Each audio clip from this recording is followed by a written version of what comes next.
lake had always been quiet, too quiet. Locals said Lake Maynard didn't ripple unless it wanted to, but on that cold November night, the still water began to hum, a deep, unnatural vibration that rolled through the hills and woke the only person who still listened to the radio station nearby. Lara Walker thought she was hearing static. She was wrong. It was a voice, and it knew her name. Lara had spent 3 lonely years working the night shift at WNMR 88.6, a dying local radio station with more dust than listeners. The only calls she ever got were from drunks, insomniacs, or the occasional old-timer complaining about government signals in the sky. But that night was different. The town below the ridge had lost power hours earlier, and only the radio tower blinked against the dark, sending out a faint pulse of red across the frozen lake. She sat at the control board, headphones on, adjusting the dials just to stay awake. The static had a rhythm, soft at first, then irregular, like Morse code with a heartbeat.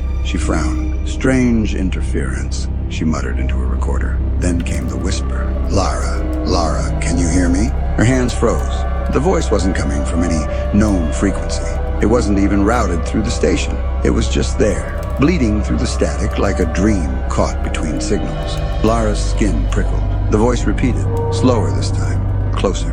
Come to the lake. She pulled off her headphones and glanced around the empty studio. The on-air light glowed faintly on the wall, humming like a heart monitor. Her phone was dead, though she could have sworn it had full battery an hour ago. The clock on the wall blinked 3:13 a.m., frozen. Outside, the wind had stopped completely. Who is this? She whispered into the microphone. Identify yourself. Lara, we're waiting? The lights in the studio flickered once, then twice, and every radio channel on the board lit up.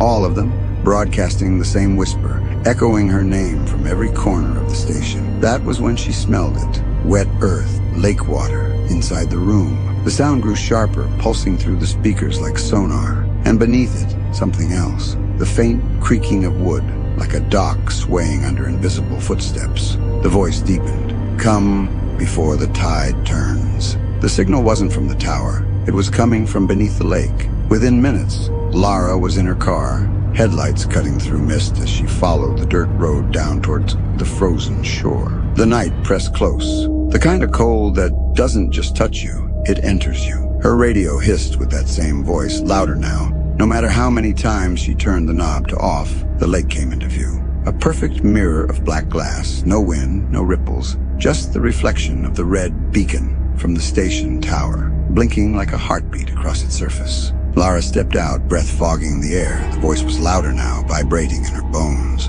Closer. She took a hesitant step toward the dock. Every board creaked under her boots, the sound echoing across the stillness. When she reached the end, she saw it. A faint glow pulsing under the water like a light trapped beneath ice. It blinked in rhythm with the tower behind her, as though the lake were answering back. She knelt down, eyes wide. The glow brightened, then dimmed again. Not randomly, but in patterns like code. Her recorder clicked on by itself. We are beneath, the voice said. Help us rise. The water began to move, slow circles expanding outward from the dock, pulling against the frozen surface. Lara stumbled back as the glow grew brighter, sharper, and closer to the surface. Something was coming up. The water split open with a thunderous crack. The ice shattered like glass around her as a column of light burst upward, swallowing the dock in a blinding beam. The air trembled. The ground shook.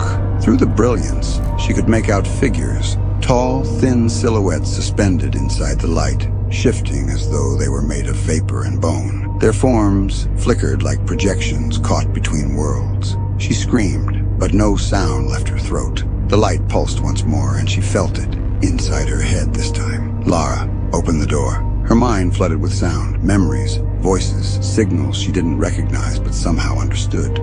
Frequencies, numbers, coordinates, all spinning together in perfect, maddening harmony. Then, in the reflection of the lake, she saw her own face, but not as it was. Her eyes glowed faint blue, and behind her reflection, the figures stood, smiling. She stumbled backward, slipping on the icy dock. The recorder fell into the water, hissing as it vanished into the depths. The glow beneath the surface dimmed until it disappeared completely. The lake stilled once more, perfectly calm, but the voice remained. We're still here, Lara. Then, silence. At sunrise, a fisherman found Lara's car abandoned near the dock. The engine was still running. The doors were open. Her jacket was neatly folded on the seat.